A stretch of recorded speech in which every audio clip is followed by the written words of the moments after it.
Going on, Packers fans? Aaron Nagler here, joined by Justis Mosqueda from the ACME Packing Company.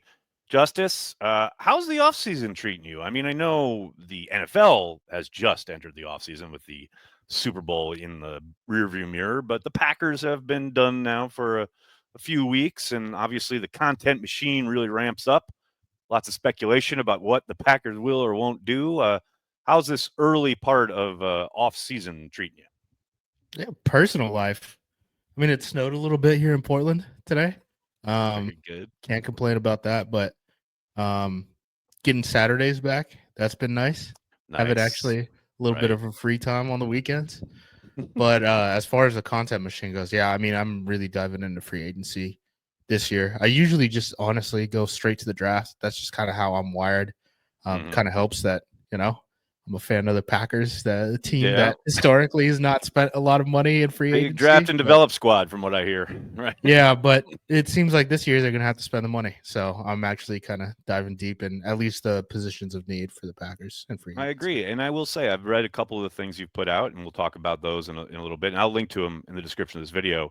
Um, it's fascinating to me because I think you're spot on when you say they're going to have to, right? The fact that coming off the kind of 2-year stretch here as the youngest team in the league and where they are contract wise with some of their guys and decisions they're going to have to make, injuries, etc. It does feel like this is the moment, right, where they have to make that, maybe not a switch, but that step forward from that squad where they ripped the Band-Aid off. They went mega young, and obviously they've made the playoffs 2 years in a row. But we did hear from Brian Gutekunst at the end of the season talking about a need for urgency and to get back to contending for championships. And a lot of times free agency can be used, and especially by the Packers, is used to paper over or to correct mistakes that they have made in the draft, right? To me, I think that's shaping up this offseason where we saw how much trouble they had getting to the quarterback, especially when they only rushed four. We certainly saw regression and or flat out stagnation at the wide receiver position after a season that showed so much promise. And clearly a position at corner where, man, you do wonder, there's no doubt they probably should have addressed it last year. They certainly seem to be heading to a place where they're not going to have Jair Alexander, and they're going to have to at least kind of bolster the floor there talent wise. Um, but the more I kind of see the conversation online, man, Packers fans are ready for every big name and every big move that could potentially be made this offseason. And I just wanted to talk to you a little bit about kind of this expectation of the dreamers is what I call them versus maybe some potential realities. Like, and I'll start with the big whale because I know you are obviously a big cheerleader in this one when it comes to the potential for Myles Garrett landing in Green Bay. I'm not going to sit here and say, okay, that's impossible because I certainly think it is possible, but I think it's highly unlikely. And that's something where I know, like I said, you've been pretty somewhat vocal about that. So I'll give you the floor as to why you think that might potentially or could potentially happen. Well, he's just very talented, and the Packers have the cap space, and they have what 8 draft picks coming in, all this cap space, not including potentially moving off of the Jair Alexander contract, right? Right. And you have 46 guys who are coming back from the team. Those are guys who had been on the 53-man roster, right? Right. Um, so I mean, you got to spend. I mean, basically, you got to take a couple big swings. That's the only way that this works There I out. Unless agree. you're Right. trying to churn the end of the roster, and you're like, what? You're gonna do all this so that you can cut Romeo Dobbs with a year left in his contract? This doesn't make sense, right? Right. So, Right. um, I think they got to take a couple big swings. Whether or not Myles Garrett's actually available, I think is up for debate. I mean, I Yeah. know the whole Brown situation. I mean, Myles Garrett didn't ask for a trade. Myles Garrett asked for the Cleveland Browns to completely tear up Blow it up. their Yeah. timeline and basically blow it up. I mean, they would have to release starters, several, restructure basically every contract that they have to Right. push cap hits forward just to trade Myles Garrett. And I don't know if they're actually going to do that. If they have to do that, we'll know within the next month because there's a roster bonus trigger in his contract. I think Right. it's like 5th day of the new league year. Um, But yeah, that's just kind of my logic. Like if he's available, he makes a Right. lot of sense for the Packers. Whether or not they trade the first round pick this year is up for debate. I know we got into that a little bit. We did. Um, But this is my point, right? Like this is he's a generational talent, and I don't use that word lightly. He would completely change the defense for the Packers. Like I do think he's exceptional enough and rare enough if he is or does become available that Brian, to your point, would try and take that big swing. I think it's certainly a call he would make. But I want to look at maybe on a counter to that, maybe some realistic possibilities, more realistic, let's say, to improve the Packers pass rush. Now, um, as we talked about, the draft is the most likely avenue, I would think, from this team standpoint. But if we were to look at free agency, I've got a couple names for you, and one of them you have written about, and I took exception to it about Osi Odigizua from the Cowboys.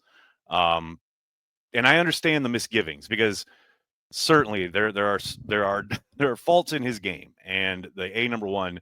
I'm Mister. Don't tell me what he can't do. Tell me what he can do. Let's get out of the way. What he can't defend the run. The man cannot hold up against the run. Though I think there were instances this year where there was some context there, but overall that is the weak part of his game. I do not dismiss that in any way, shape, or form. But to me, in the plus category, this is a guy who is exactly where Brian wants his free agents to be as far as their career trajectory, right? Coming off that rookie deal, hitting the market, and he's shown that he can be productive when it comes to rushing the passer. And he seems to be the type of player that they talked a lot about when they switched to this defensive scheme, as far as getting upfield, creating havoc, and really making the quarterback's life miserable along the interior off the snap of the ball. I understand there are like considerations when it comes to the rotation up front. But I do think, man, for a team that had as much, trouble generating pass rush with four guys, he helps in a big way in that regard. he would. I think it's really interesting to kind of, and I know we're talking about free agency here. I think it's kind of interesting to like look back at what the 2024 Packers were, because if you look at it just from like a numbers perspective, right? You can look at all the pressure rates and stuff like that. Right. NFL Pro. So this is relative to, I call this a qualifying defensive tackle, right? So it's anyone who's had as many snaps as any of the Packers' 4 top DTs, right, over the last 2 years. There's 68 of them. Among them, in terms of their pressure rate versus the average, right? Devontae Wyatt would have ranked 13th. That's pretty good, right? That's better than 2/3 of the league.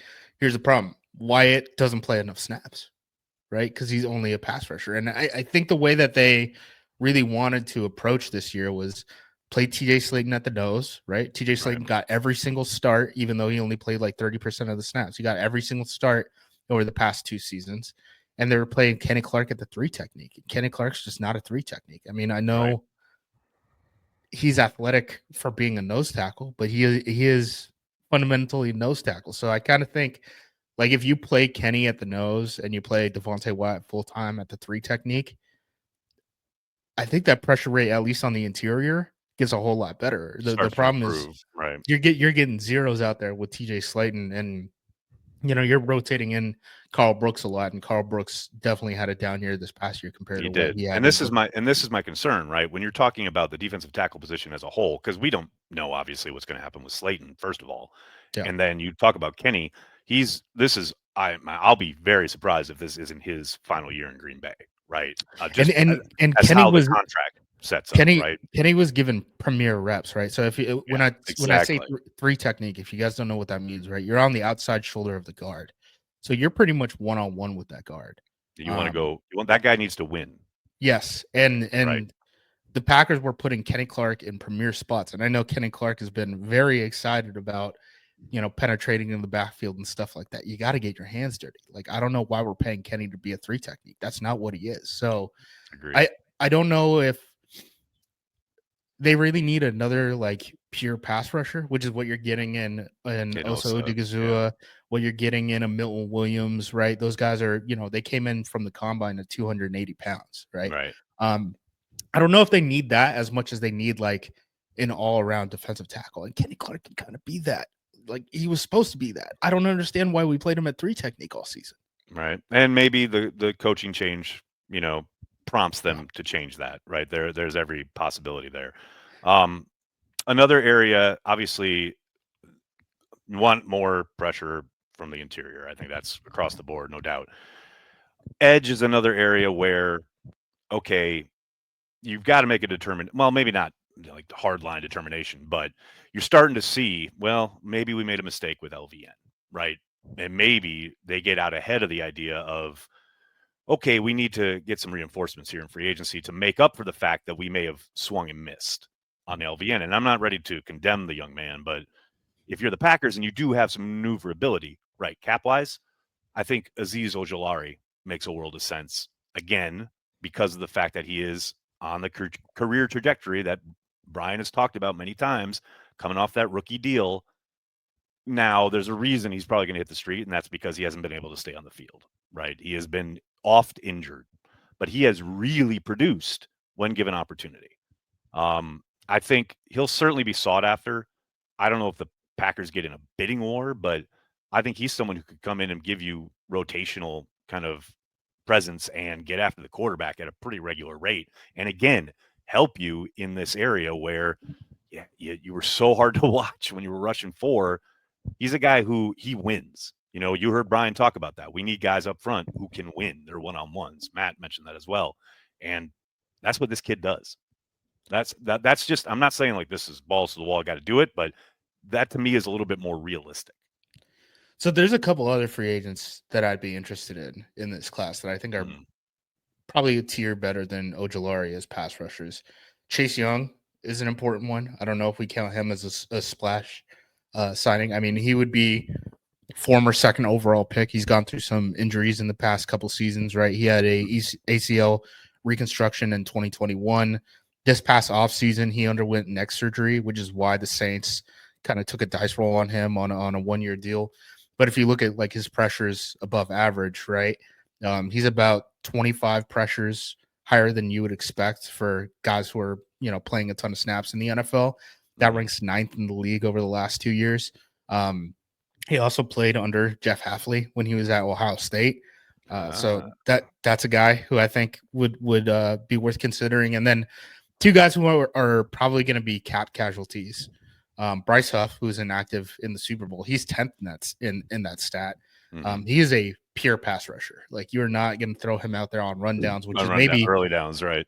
I mean, what's the point of having Gary and LVN be these big defensive ends if you can't stop the run with those guys and then bring a guy like Huff off of the bench? Another guy is Bradley Chubb, who I don't want to scare people, but he tore his ACL in week 17 of 2023.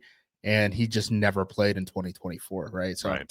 Hint, Christian Watson. Right. But right. Even with him being out, he ranks 12th over the last 2 years in pressures above average. So I think those guys are going to become available. Right. Huff might be a guy who the Eagles try to trade because I think there's some guarantees in his contract still. Whether he'd be willing to rework that deal, I'm not sure, but I think Chubb is probably going to be a cap casualty. So those are guys that I think are probably a tier better than Ojulari. I think the edge class is definitely a lot healthier than the interior defensive line class in this offseason. I guess I should say, not necessarily free agency. No, I hear you. There's Mac, but then, Parsons, Trey Hendrickson are having contract disputes. Myles Garrett wants out. Huff and Chubb could be cap casualties. Max Crosby, who knows what's going to happen with him. So I think there's going to be edge rushers available. Defensive tackle, I think, is a position they'll probably try to address in the draft. I know they just announced the combine guys. I know today, there's like 100 40 something. It's crazy. 40 like last year there were 20 something. This year there's 40 something. Right. Yeah. Like so that is. I'm twofold on that because you're right. I do not doubt for a moment that they look at the draft. But if we've seen anything from Brian throughout his tenure, he wants to sign at least one player in free agency so he's not boxed in by need. You know what I mean? When it does come to the draft. Now, maybe you got Wyatt. Maybe he considers that the guy the guy who's already. If Wyatt's your DT2, I mean, that's not the worst thing in the world. So. No, I hear you. It's just that's why I wouldn't be surprised, right, if he did sign somebody in free agency. The other kind of guy I think, and I know this is right in your wheelhouse. If they were to address it via the draft, like they wanted to stock up on edge and pass rush and what have you. And I've already heard from so many Packers fans who want nothing to do with this guy, but he makes a world of sense. It's Shamar Stewart. Like if Oh, I I love it. saw him fell to 23, the Packers would run that card up. I mean, I've never seen a more perfect Packers pick, right? And I'm not advocating for it. I've liked what I've seen on tape, but I haven't really done a deep dive. But man, that just feels like that you could write that script right now, like no And doubt. I don't know if he's going to be available because I went I through know. the I edge I class. agree. I think there's a chance he shoots up. Yeah. The edge class is the one position that I've actually seen in depth in this draft class, just because that's kind of where I started. And I got to Stewart late because I wasn't sure if he was defensive tackle or not, just based off of his listed height and weight. You look at him; he's Yeah. 100% a defensive end, not a defensive tackle. I was shocked he was not being ranked higher. I think he's going to end up being a top 10 pick. Right. Like when the Jaguars drafted Trayvon a couple years ago, first overall, and people were mocking him to the Packers, and then he has his combine, and it's just like It he is slowly over. starts Right. moving up. Yeah. Yeah. Yeah. I think that's the situation there. Like Shamar Stewart is not going to be available for Green Bay, I don't think. But Probably yeah, not. if he's there, But I mean, they'll run it up. he is. They will run it up. I would. I mean, it's so funny because it's the lack of production argument that you will undoubtedly hear throughout the entirety of this draft season. But man, he is all of the complaints about the Packers and the edge rush and everything. I mean, he's got the bend that we have not seen in Green Bay at that position. Because Brian likes those big guys who can set an edge and play the run. But this kid has got bend in a way that in a way I don't remember seeing in Green Bay since like Clay Matthews. Like I mean, he's so good. he's legitimately he's like Myles Garrett sized.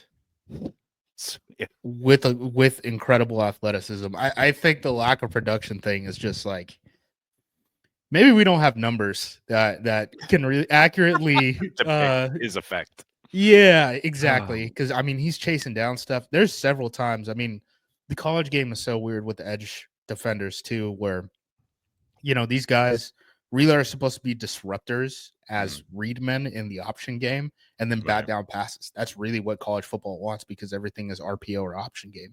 So you'll see, the defensive ends, they get read and then they're doing the surf technique, right? Right. Like they're standing right? on a board. And then it's run and chase and stuff. But he's a guy. Oh, someone had a compilation on Twitter today of his just ability when there's that smoke or a quick wide receiver screen. His the way he closes the gap from standing out there like on the edge and all of a sudden, it's outside the numbers and he's like gone and just running it down. It's impressive, man. He's impressive. I know there was one in the Arkansas game. I can't remember the other game that I watched that happened, but it was back-to-back games that I watched where they're trying to run the read option. He just tackles the mesh point. He's getting both of the guys. Like he's that fast. And at that bit, like there's no way. Like some NFL general manager is going to take him in the top 10 earlier, in the draft. Yeah, I feel you. I'm just saying, if he does miraculously fall to 23, I could see that. That would not surprise me. Obviously another position that gets talked about ad nauseum and will continue to be until probably through free agency and the draft is wide receiver because of the fact that a lot of disappointment coming off of last season's performance and the injury to Christian Watson kind of really recalibrates the need at that position, at least in my eyes. Like I don't think now we're talking about the dreamers versus reality. Man, I keep seeing, this Devontae Adams reunion stuff, which look, I'm sure Devontae's open to it, but is he playing on a veteran discount? Like, what is that? I just don't, I'd be very surprised if that happened. The reunion I could see happening is MVS. Like no one wants to talk about it. No one really fans hate that idea, but I mean, you want to get back to, you need somebody to take that top off the defense and a dude who blocks his ass off in the run game, much like Christian Watson does. Like MVS could step in right away and hit the ground running. And I don't think he solves anything, but he certainly gives you the component that you are now lacking because Watson's not there. Yeah, that's the biggest thing. At wide receiver, I'm looking for traits more than talent, just because of man, they struggled to beat man coverage once Christian Watson went down. It was And hard to watch. Yeah. yeah, Jaden Reed is a guy who you look at his productivity, it drops about half when he's playing man instead of zone for perspective. Hmm. I do not want an offense that is just cluttered. People are playing you cover two. You can't take the top off the defense. Everyone's playing low zones, and it's just threading the needle to Jaden Reed, Wicks, Dobbs for an entire season. Nope. Speed is a premium. Matt demands size from his wide receivers. I think we saw with how the running game and the screen game kind of sputtered when Jaden Reed and Bo Melton were out there, that you can't have another small receiver out there with Jaden Reed. He's your designated small receiver if you want to think Right. about it that way. So you need a big guy who can run fast. There's not that many of them. And, we're looking at the free agency market. I mean, maybe you can get one of these older guys to do it for a year, but I don't think any of them are like take the top off the defense type of guys. Maybe Amari Cooper at this point. Um, you look at the draft, there's not that many guys who have that skill set either. I, Yeah. I think, yeah, this is one where you have to get interesting because you're looking for specific traits. I think maybe you like if you're, pie in the sky, swing for the stars, all that stuff. You're like try to force the issue, and you're like, I need DK Metcalf because that's the guy. But if you can't get a DK Metcalf, getting MVS for very cheap is not a bad problem to have. Because And again, big, fast. They need yes, big and fat. They yes, they have do. everything else at the wide receiver position. Right. They need to keep defenses honest. Like that is what it boils down to. Someone has to beat man coverage. It's funny to me that this could potentially be the year, and I do think this would undoubtedly be surprising because I haven't done it in forever. But I think wide receivers in play at 23. I really do. And I know that would shock everybody. But man, because of everything you're talking about, and I don't know who the prospect might be. I know I love Matthew Golden. I don't know if he would like fit their bill. I think he probably does, but I don't know if he gets down to 23. But a receiver there would not shock me. Like if a Mecca Buka, the wide receiver from Ohio Ohio State, State, is still yeah. available and stuff, I think he makes a lot of sense. There's a kid, I believe his name is Savion Williams from TCU, who's very interesting. That guy, very good at getting off of the ball. Great deep speed. Built like the wide receivers that the Packers want to use. I mean, they give him a bunch of wildcat snaps and stuff like that, kind of like a So he's good after contact. yeah, well, people are going to compare him to like Cordarrelle Patterson or like Laviska Shenault, like those type of guys, right? But I think he's a better wide receiver because he can actually get off the ball and kind of build that deep speed pretty quickly. Here's the problem: the dude might have the worst hands I've ever seen. So I don't know Yeah, this what the team heck. ain't touching that this year. No, I I think don't any other know. year maybe, but I don't know what the heck you're going to do with that. He's the guy that I think is going to be like one of the most debated prospects in this class. right. I watched him because he kind of like ticked all the Packers boxes in terms of what we're talking about with the traits, what they've done historically, stuff like that. And I'm like, wow, he's going to be an amazing Rorschach test because I think we're all watching the same film and we all know exactly who this guy is. But will we come away thinking about where we want to take him is going to be across the board. Yeah, the problem. I mean, like I said, I would any other year. I think that's a decent possibility, right? I think coming off a year where you led the league in drops, I don't know, man. That's a big swing to like bring that into the building. You know what I mean? Like whatever you and I'm like I said, I'm Mister. Tell me what he can do, and sounds like he could do a lot. But who, man, that first like imagine the first like week, and he's out there and he just drops 2 passes, and it's just here we I go. mean, it's not like MVS and Christian Watson have really been No, I having know, the most starting hands either, I know. but No, I hear you you. do But what look, you got to do when you but need a look at big guy with you speed. do. But look at MVS in New Orleans. I mean, everyone joked about how he went from Rodgers to Mahomes to Allen, but he goes to New Orleans and he's got no quarter. He goes through a litany of no quarterbacks and is still productive. Like Yeah. that was eye opening. You know what? One guy I like in this draft who is not a day one guy, but from Jordan Love's alma mater is Jalen Royals. Yeah, he's really interesting. I really liked what I saw from the Senior Bowl, and we know they love guys who perform well at the Senior Bowl. And he doesn't solve your speed thing, Mhm. but he's a guy who I could see being added to the mix, right? As far as okay, we are injured and we got some regression, and like let's add talent. Like that's a guy who, I mean, he's just under 6 foot, so he's probably right on the threshold there. But I really like his game, and I think again, judging by his performance at the Senior Bowl, I wouldn't be surprised if he was on their radar. Yeah, I mean, he's a guy that like if we're open book, just looking at wide receivers that the Packers typically look at, I would 100% consider him as a draft pick. The big thing is just like, is that what they need right now? And if not, I mean, if their plan is like, okay, he's going to come in, he's going to be our fifth guy, right? For At this now, and point, then who because knows? But my right, thinking but would be like if expiring contracts are coming, you're exactly if Dobbs backfilling is like out the door, then he steps in and makes kind of essentially is the new Dobbs. I would right. think like that's I, the I I think he makes a lot of sense from that perspective, where you're just like, we're betting on this prospect to be something, not necessarily drafting him for his production this year. Like right. yeah. I mean, And open look, book, you just looking at wide receivers that way, he makes a lot of sense for it. and here's the thing that people, because I can already hear the pushback here. It's like, well, they said urgency and they got to get guys who can contribute right away. You can walk and chew gum at the same time. Like I think you can address it either in free Yeah, agency and or the draft, but you continually got to make sure exactly what you just talked about that you're looking a year or two down the road with your expiring deals and who you are or not going to pay, or whoever you're deemed okay, this guy's kind of regressing, what have you. You got to continuously, and that's something that Ted did a master job in, is like continuously making sure you got guys like in the hopper who are coming up. Like you don't want to catch yourself in a moment like the Packers found themselves 2 years ago where it was all rookies and second year players. Like I think that to me is it's twofold this season. You got to find contributors who, yes, can step in right away, but you also have to make sure that you're set up as far as continuing to develop guys at that position.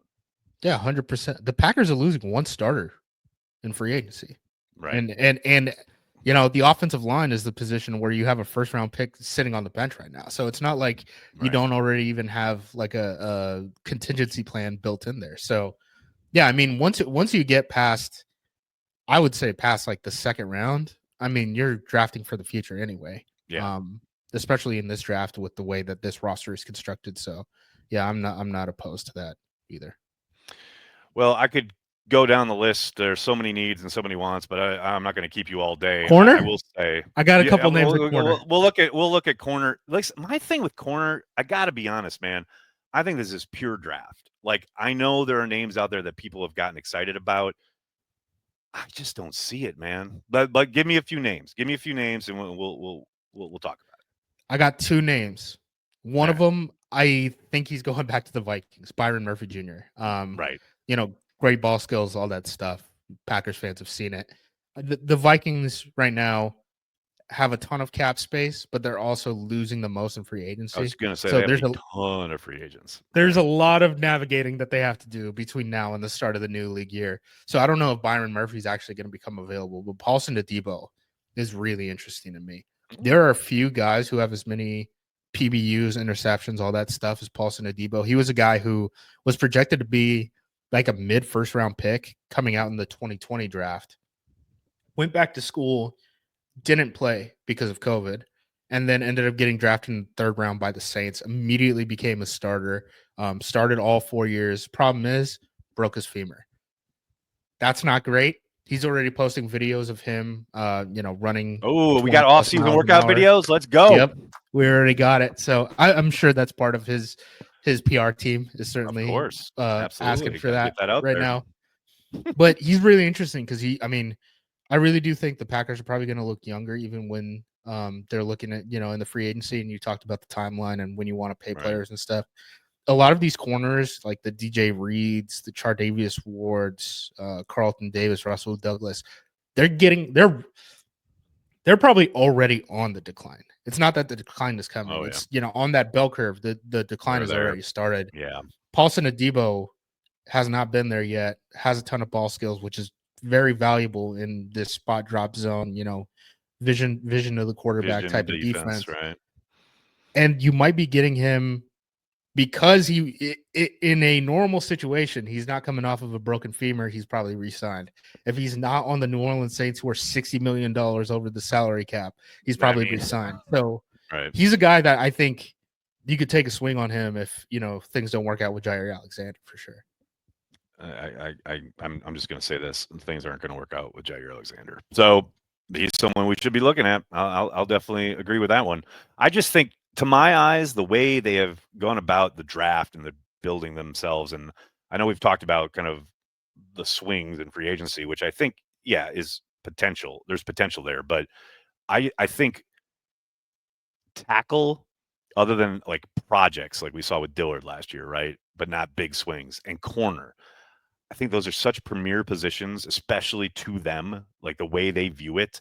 They want guys who are strictly coming up in their program, right? Unless it's somebody they absolutely freaking loved in the draft. Like Dillard is a great example of that. That doesn't mean they won't or can't or shouldn't, right? I just feel like that seems like, again, that corner is 100% in play at 23, right? Premier position, needs restocking at that position.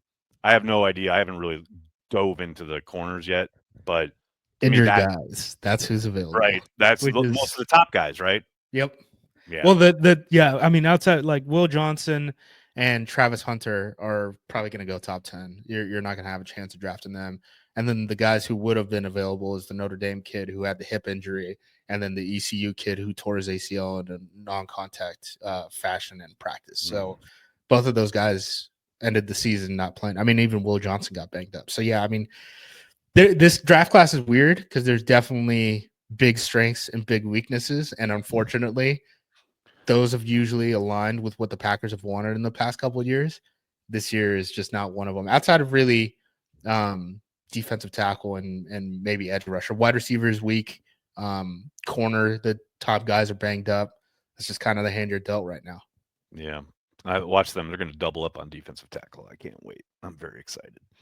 That's what I'm talking about. All right, Justis, I cannot thank you enough for the time, man. Like I said, make sure you check out the link in the description of this video to find his work over at ACME Packing Company. Justis, thanks so much, man. Anytime.